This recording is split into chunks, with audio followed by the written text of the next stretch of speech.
Hello. During this video, we're going to run through some of the literary devices you'd want to keep your eyes out for as you read our readings for this class. Let's get started. We have 16 devices on the menu, so let's go through them in alphabetical order. The first device is Allusion. Allusion is a little bit difficult to spot. You have to sort of know what the author is alluding to when they include some kind of mention of that allusion in their writing. Some are easier than others. If there's a name or a place or a disciplinary term or maybe a name of a disease or something like that, you can Google it and look it up, but there are some that are more hidden and covert. For example, in Guzzle for White Hen Pantry, we have this phrase, white teeth. Woods here is referring, I think, in part to Zadie Smith's 2000 novel of the same name. She might also be trying to make some kind of commentary on class. Obviously, people go have their teeth whitened, and it's an incredibly expensive process that you have to have a doctor do. So within the context of the poem, this could also be a mention of class or an invocation of the class dynamics at play with respect to how the narrator feels she has to put something on when she's in this scenario. Anadiplosis happens when someone repeats the word at the end of a phrase at the start of the following one. The verses in That's How You Feel, which is Drake's 2018 album Scorpion, puts this on display rather beautifully. We have at the end of the first line ways, and then we have way, time, heart, and hardly, mine, minden, up, sign, and work, etc. The thing that I think is really fascinating about this instance of Anadiplosis is that Drake mixes things up twice, and this really becomes apparent when you speak the words out loud. I'm not going to try to pretend like I can rap like Drake does, but you can sort of see how if you're saying, for example, the transition between lines 3 and 4, heart and hardly, they sound very similar. They have the same consonant, for example. Then also the same thing happens between lines 4 and 5. Mine and minden sound rather similar, and it's not until Drake actually finishes the word mind in my business that you understand that, oh my gosh, he wasn't actually repeating the same word. So this is a very clever kind of play that's happening with this ancient literary device here. The second example is from Milton's Paradise Lost. He writes, I formed them free, and free they must remain till they enthrall themselves. We have here a kind of internal anadiplosis, which is the opposite of what we saw with Drake. The transition happens between the words free, which act kind of like a fulcrum for the entire line. So I form them free is one chunk, and then the next chunk, free they must remain. The things that tie the two chunks together are not just the comma and the and, which is our dynamic duo, but also the doubled word free as well. That, as I said, acts as a kind of seesaw fulcrum for the entire line and establishes a kind of through line from one to the other. The turning effect that anadiplosis has really quickens the pace of a lot of writing. And it makes things flow much more quickly and much more easily. It disrupts a kind of rhythm, and in doing so, it adds a kind of syncopation, and lines then speed ahead on themselves. So it's a quickening effect. Our next device is Anaphora. Anaphora happens when you repeat the same chunk of text over and over again within a longer excerpt. So for example, in Martin Luther King's I Have a Dream speech, he declares that go back to Mississippi, go back to Alabama, go back to South Carolina, go back to Georgia, go back to Louisiana, go back. And then finally we get the delivery of the actual thesis of the entire sentence, knowing that somehow the situation can and will be changed. So the repetition creates a kind of rhythm, and it creates a delayed sense of expectation, such that when the rhythm is disrupted and the author decides not to repeat the next instance of that anaphoric phrase, and in this case it's go back, the reader or listener in this case is a little bit surprised, and that delivery and the fact that delivery no longer abides by the same rhythm makes it all the more powerful. Our fourth device is Anastrophe, which happens when an author mixes up the word order in order to put more emphasis on the first word.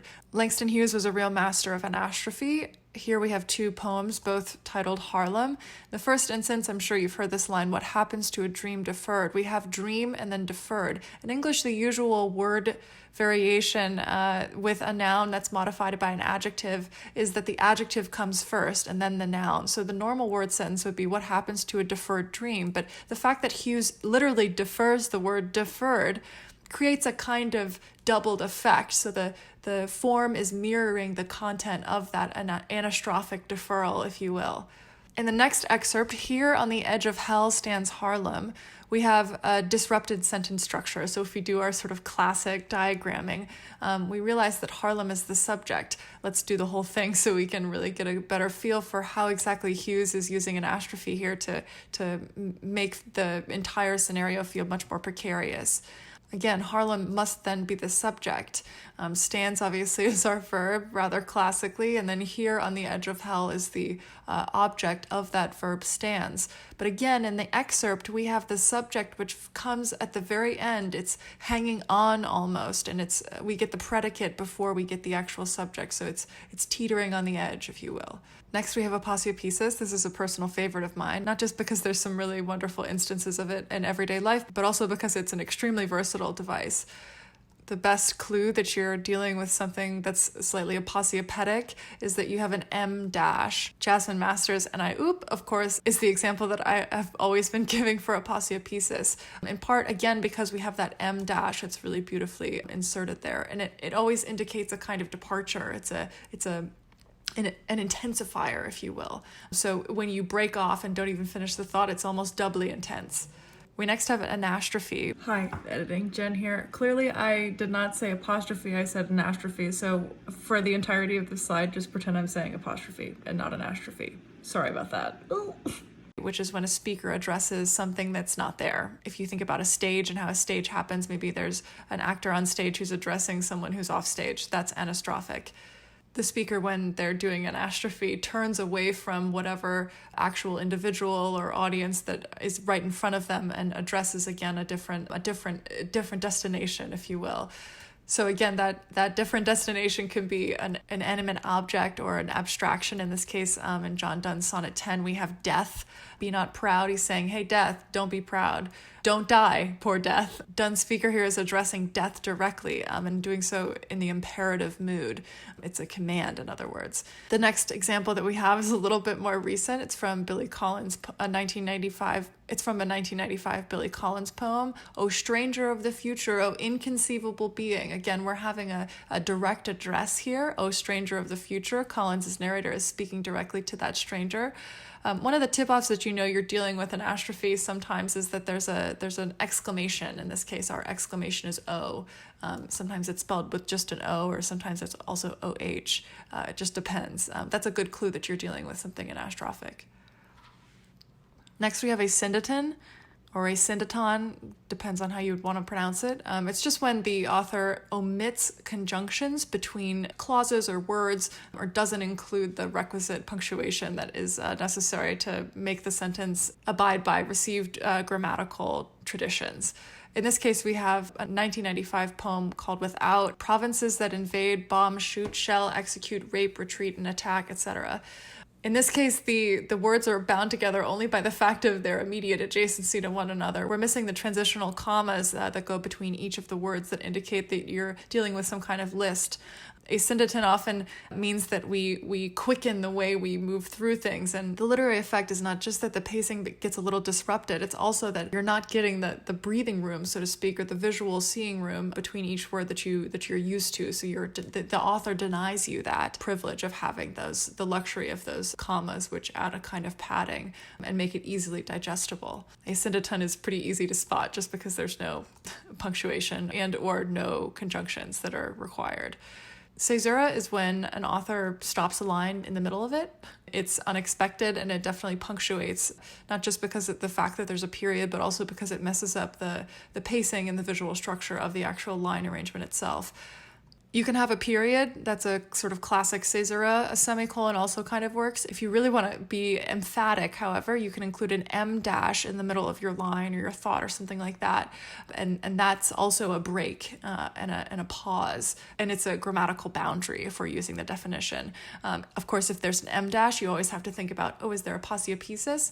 That's a really wonderful Caesura. And again, the Aposiopesis, the M dash has a doubling effect. It's not just that the the M dash is making the Caesura even more pronounced. It's also that the fact that the line is breaking just in the middle of the line itself with that Aposiopesis. The speaker stops speaking right in the middle of their line. That intensifies the Aposiopesis too. So they can work reciprocally, if you will. Next we have Chiasmus, which is one of my favorites. It's very versatile. You can include different layers. It looks a little different though between prose and poetry, so I'll take a minute to sort of spell these things out.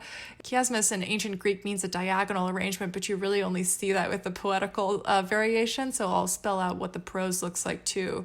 In the prose variant, we have the structure A, B, B, A. Obviously, the two B's are connected, and then the A's are connected. This is what I mean by they're a nested kind of format. In poetry, it's not nested. It just visually happens in a different arrangement. You have A, B, and then a line break, and then B, A.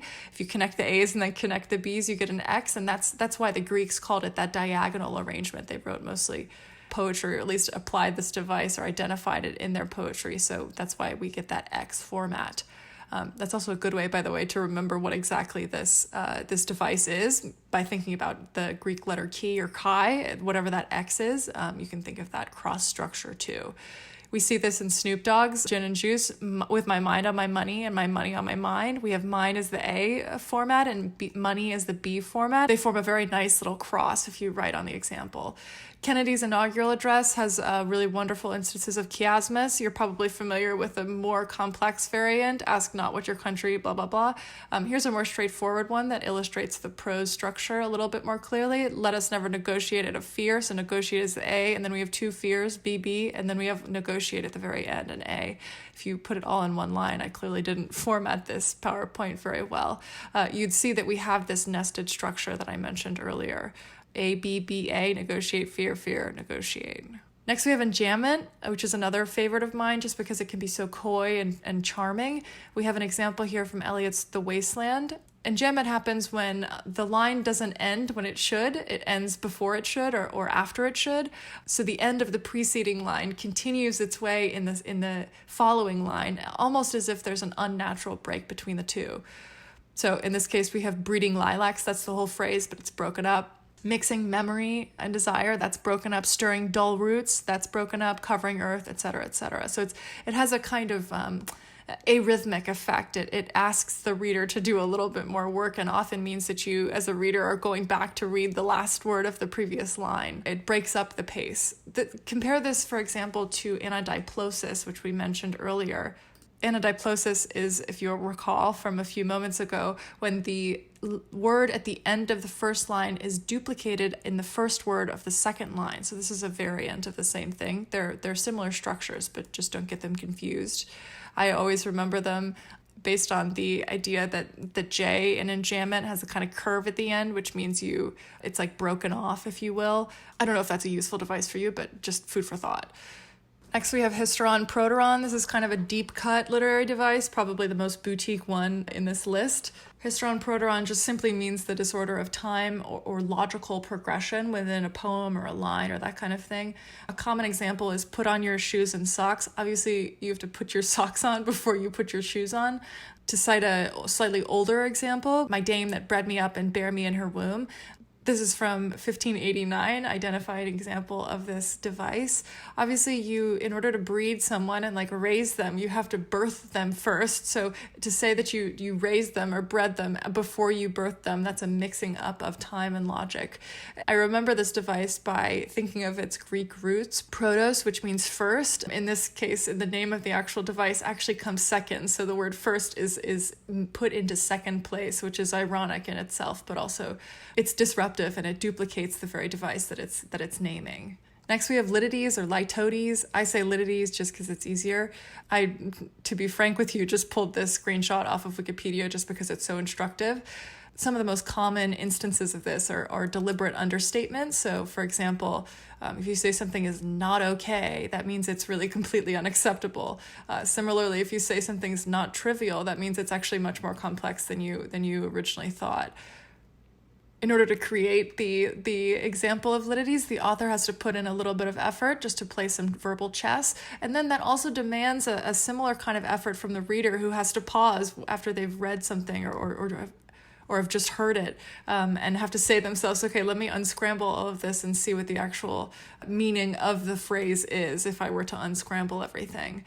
I don't know if this is useful, but if you have lit, that's like a little version of little, and this whole thing is based on the premise of understatement. So if lit is a smaller version of little, then it's an understated version of little. Could be useful. I'm mentioning it again just as a mnemonic device. Next, we have mesodiplosis, whereas anadiplosis is when you have the final word of the first line mirrored in the first word of the second line. Mesodiplosis is when you have that doubling that's happening in the middle of the line. It's just happening all the way down the stanza. In this case, from 2 Corinthians, we have, we're troubled on every side, yet not distressed, perplexed, but not, in despair, persecuted, but not, and then but not. So you can kind of see how this repeated phrase, but or yet not, happens right in the middle. It's almost like a dimple, if you will. It has a similar kind of effect that Anaphora does, which is the repetition of the same word or group of words, but that's just at the beginning of words or phrases, so something to keep in mind.